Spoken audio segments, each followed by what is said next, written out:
Hey everybody, and welcome back to the channel. In today's video, we are doing a second round mock draft. This is a continuation of our first round mock draft that we previously did earlier in the week. Now, kind of looking at what we had done, I'll go ahead and highlight all of the picks that we had made, just so you kind of have a general idea of where your team went and kind of some of the idea behind the logic here on these next couple of picks. If you are new to the channel, hit that subscribe button so you don't miss out on any more NFL draft content. And we're sitting at pick number 33 with Jacksonville.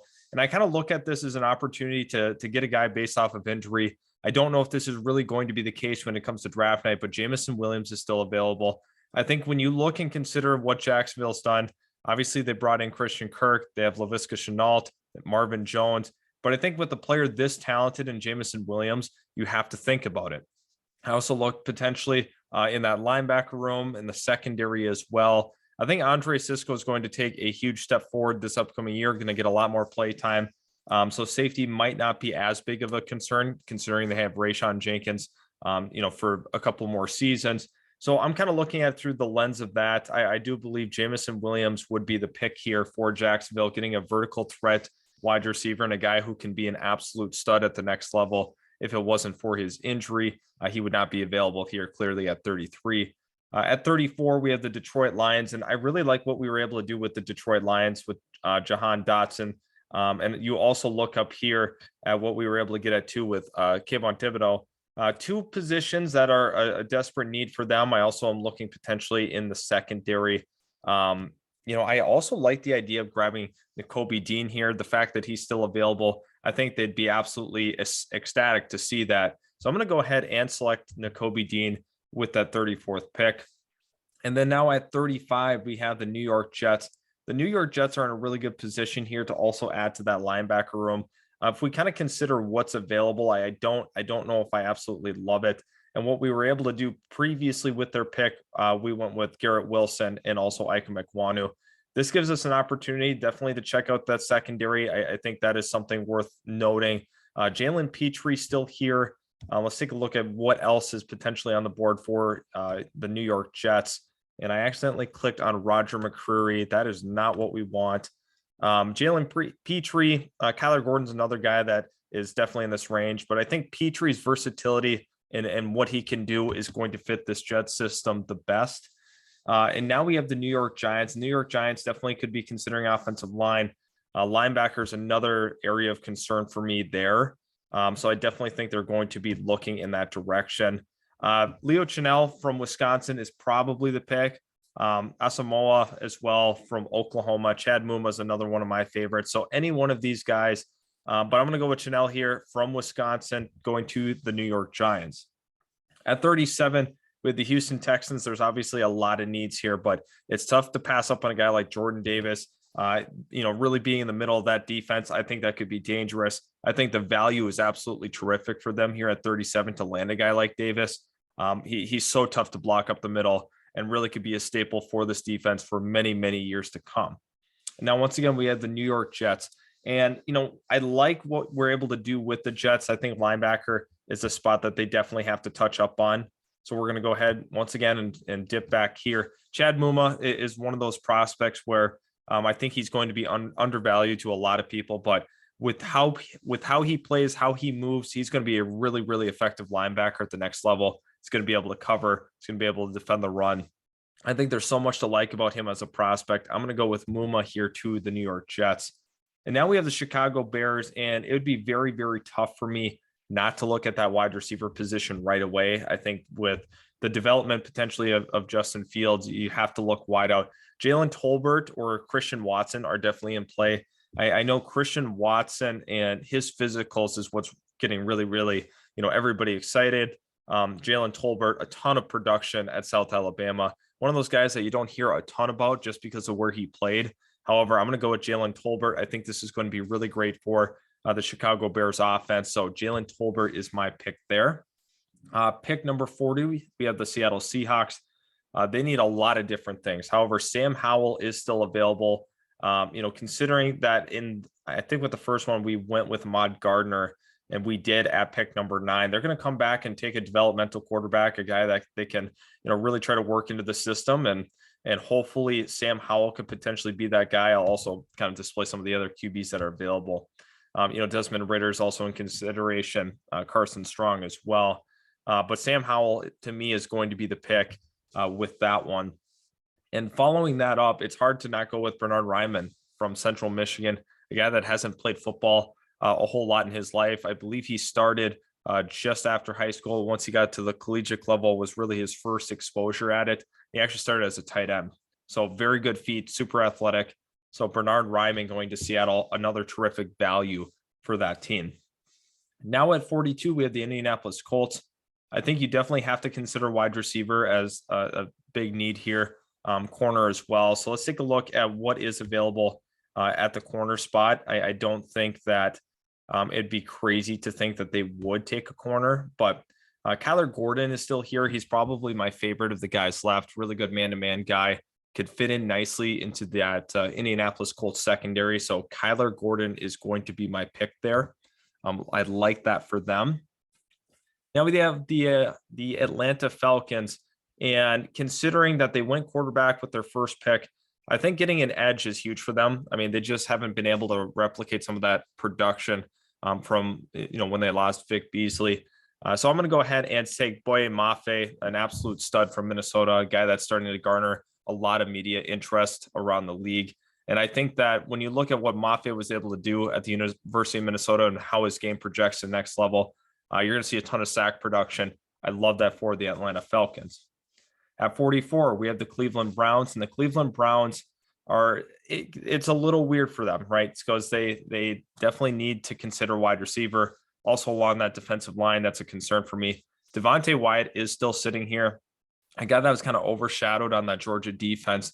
I think he is one of those rotational defensive linemen that's going to make a big impact year one. And then, as time progresses, he's going to become that full-time starter. He's going to be an absolute stud for many years to come. So Devontae Wyatt is my pick here for the Browns. I think a lot of Browns fans will probably like that, considering that's great value. And this team is definitely looking to make a run at that AFC North. And speaking of that AFC North, we also had the Baltimore Ravens, a team that was very much hurt last year. With that first round pick, we opted to go with Jermaine Johnson along that defensive line. So that kind of takes that out for me. I think secondary, specifically at the corner spot, could make a lot of sense. Roger McCreary still here, Marcus Jones, Martin Emerson. I think all are worth this pick, but Roger McCreary, to me, he definitely stands out. I think Baltimore is going to be looking for a little more depth in that corner room. And we saw, injuries absolutely decimate that position last year for them. So having a little bit more depth in a conference full of great quarterback play definitely makes some sense to me. Now with the Minnesota Vikings, a lot of different things on the board that they could potentially, target. I'm looking at that edge spot. Nick Bonito is probably going to be my pick. The Minnesota Vikings definitely have a keen interest at looking at the edge spot. I know, with the new scheme and everything, it's definitely going to be some big time changes on this defense. It's not going to be the same old Mike Zimmer, 4-3 defenses that we've seen years and years of. Nick Bonito fits the bill here for the Minnesota Vikings. Now at 47, we have the Washington Commanders here, and looking at what's currently on the board, a couple of interesting guys at the guard spot. I think losing Brandon Sheriff definitely is going to play a big decision in what they're going to do here. Zion Johnson still available. Definitely going to be a plug and play player, immediate impact guy. And when they're trying to win that NFC East, they got to be a lot better up front. Carson Wentz is going to need some protection. He's going to need some help. He's got a lot of playmakers, how it is with how the draft has gone for us so far. But I think along that offensive line, it's absolutely crucial. That's why Zion Johnson goes here. Now we follow that up with the Chicago Bears. And I think when you look at them, offensive line is absolutely key for them. We're going to take a look at what's currently available on the board, specifically at the tackle spot. A couple of guys I'd like. I don't know if we're going to go with Abraham Lucas or Darian Kennard. Darian Kennard's a guy that's going to need to continue to get stronger at that next level, but I think he has the makings to be a consistent starter in this league. And that's definitely what Chicago needs a little bit more of. So Darian Kennard is probably our pick here at number 48. 49, we have the New Orleans Saints. And considering where the New Orleans Saints currently sit with that pick, let's take a look at what we had done earlier for them, just so everybody has an idea. We went with Trent McDuffie and Kenyon Green. So McDuffie and Green are two guys that are going to fit in very, very nicely. Now I think you can kind of come back and potentially look at a developmental quarterback. You can also look at the wide receiver position. I think this is maybe where a Christian Watson landing spot makes some sense. A team historically has been able to develop some really, really talented receivers. So I like Christian Watson here. I think he is going to be the pick to New Orleans. A little more dynamism in that offense, another guy out wide. At number 50, we have the Kansas City Chiefs.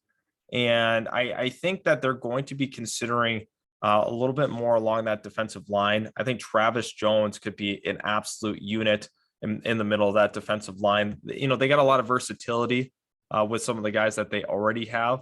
But I think Travis Jones could be huge for this Kansas City Chiefs defense. They're going to want to get better up front. You know, in the middle, they could be really, really good, adding a guy like Travis Jones into the mix. 51, we have the Philadelphia Eagles, and the Philadelphia Eagles definitely have to look in that secondary. Once again, we will take a look at what we did for the Eagles, just so everybody has a clear-cut understanding of where we were at. We had them go with Drake London and Andrew Booth Jr. I don't think it stops there in the secondary. Jaquan Brisker is still sitting here, a hard-hitting, impactful safety. You know, he went to Penn State too, so they were able to see him quite a bit in state. So I like that there for the Philadelphia Eagles. Jaquan Brisker is an absolute unit, and I think he's going to fit in nicely into that secondary. 52, we have the Pittsburgh Steelers, and the Pittsburgh Steelers have to look offensive line, in my opinion, considering we had them go quarterback early. Abraham Lucas definitely comes to my mind. I also wouldn't be surprised if they went from tackle from Minnesota, Daniel Faalele, big projectable offensive lineman.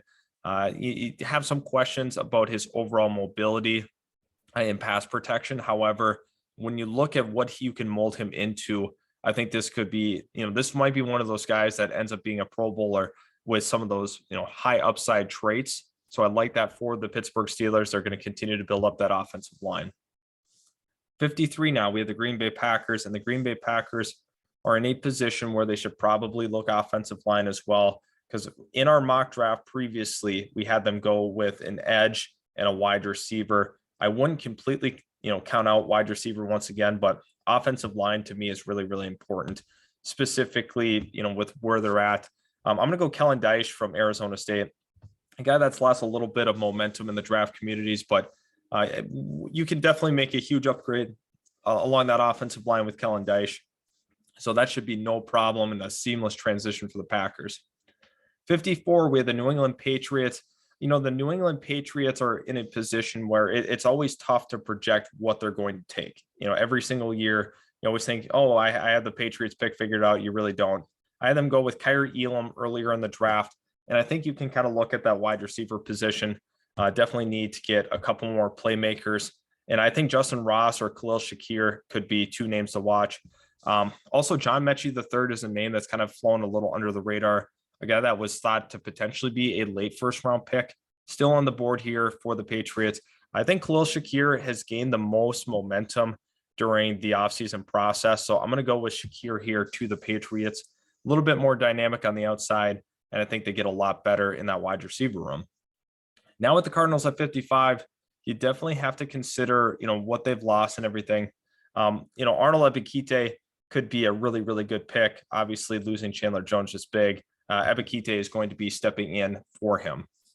56, we have the Dallas Cowboys. I'm looking along that, you know, in that linebacking unit. I don't think that that's completely out of the realm of possibility at this point. I mean, they did a really good job selecting Micah Parsons, but I don't think that stops there. Brian Asamoah or Christian Harris are two names that you really want to watch. Troy Anderson, another guy from, you know, Montana State. A lot of people don't get to watch some of these guys. However, very, very talented player.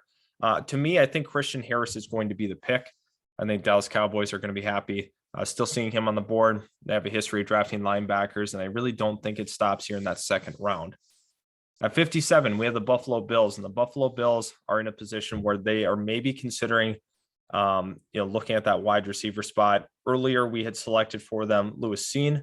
So in that secondary, they got a little bit better. Wide receiver or interior defensive line are the listed needs. Logan Hall is a really interesting prospect. I would not completely, call that out, or I don't know. I think Logan Hall could make a lot of sense for them, but that wide receiver room is definitely a concern for mine in terms of, competing with the big dogs in that AFC. Gabriel Davis, Stephon Diggs are two guys I really like. I think Justin Ross or John Mechie could make some sense. I'm going to go with Justin Ross from Clemson. Definitely a super talented receiver that will thrive in that Bills offense. He could be a high volume guy, I think, at that next level. So Buffalo Bills get some help in that receiving room. At 58, we have the Atlanta Falcons. Atlanta Falcons, I think you have to consider offensive line or secondary. Let's take a look at what's still available at the corner spot. Martin Emerson is still here. That definitely should be on the radar of a lot of different people. Marcus Jones as well. We're going to look as well along that interior offensive line. That's a position we do have to consider here. Dylan Parham is still here. I think Dylan Parham probably makes the most sense. They definitely have to get a guard heading into next year. There's a lot of different things that the Falcons are going to try to do. They have some good draft pick capital. So I think they try to address some of those issues up front. Now at 59, we have the Green Bay Packers. And once again, I don't know if they're really done at receiver. I think this is, once again, when they kind of double dip here and they go ahead and take another wide receiver. I think Kelvin Austin III or Romeo Doubs from Nevada, he's been gaining a ton of traction as well. John Mechie is one of those guys as well that we cannot forget about. There's also Alec Pierce still available. I'm going to go with John Mechie. I think the Packers are going to take a swing on a guy that had an injury and, it kind of hurt his stock a little bit. People have not been super crazy, and I've not been hearing a ton of buzz on him. Pick 60. Now we have the Tampa Bay Buccaneers. And earlier with the Buccaneers, we had them go with Trevor Penning. So we get a tackle. I don't think they're necessarily done with the offensive line, but they also have to address the interior, the D line. Logan Hall is the easy pick here. I don't think I'm going to think twice about it. I love the value for the Tampa Bay Buccaneers. Logan Hall is a terrific player. He's going to stuff that middle very, very well. 61. Now we have the San Francisco 49ers. Definitely looking at that corner spot, in my opinion. I think that's pretty crucial for them. Martin Emerson or Marcus Jones. I'm going to go with Martin Emerson. I really like his length. This is a guy that, watching him play in that SEC, he's a very, very tough guy to get by. Love that for the San Francisco 49ers. I think they've been thinking corner a lot of this pre-draft process, so that probably makes the most sense to me. 62, we have the Kansas City Chiefs once again. So looking at where we could go with this, I got to see exactly everything we've done once again with them. We ended up taking Travis Jones. I wouldn't count out corner again. I know we went Daxton Hill, but he has the ability to play corner and safety. I don't think they're done touching the secondary. I think Marcus Jones could make some sense here. I like that for Kansas City. Marcus Jones is a better player than what they're showing on their actual rankings and stuff, but I feel pretty confident that Marcus Jones would be a really nice starter for this team. And I don't think Kansas City is, scared at all to double dip in that secondary in this draft. 63, we have the Cincinnati Bengals, and looking once again, where the Bengals went earlier was David Ajabo. David Ajabo is obviously not going to be ready and available right away. We can take a look at the interior offensive line, but I also think, looking at corner, it's kind of thinned out. So I don't love that for them. I think interior offensive line, getting a little more depth there could make some sense, or we could also consider the tackle spot as well. They've done a lot of really nice things with this offensive line, but getting another talented player in the room, once again, Abraham Lucas is still sitting here from Washington State. I definitely think he needs to be in consideration here. Max Mitchell as well. I'm going to go with Abraham Lucas. I mean, they definitely need to continue to improve that offensive line. I love what they were able to do, in the offseason. Obviously, they've signed some big time players like Kappa and Lyle Collins, but they're not done here. They go Abraham Lucas. And then finally at pick 64, we had the Denver Broncos. I think they're going to be looking at that edge spot, to be honest with you. I definitely think they're going to be looking for a really consistent rotation of pass rushers. Also probably considering corner at this point. Kingsley Enagbari seems like a really good pick here. I like what Denver's able to do. A lot of talented pass rushers, but you can really never have too many of them. Keeps your guys fresh, keeps them active. And I think that Enigbari value-wise probably makes the most sense here for the Denver Broncos. So that will conclude our second round of our mock draft. This was a lot of fun to do. We can take a look here as they're analyzing and getting our grades set here. So looking at the end results of it, it doesn't look like I'm able to go beyond that first round, but it was a lot of fun to do, guys. Thanks again for tuning in. Hit that subscribe button if you are new. Also leave a like on today's video if you did enjoy the content. Thanks for stopping by, and we will catch you guys in the very next Utility Sports video.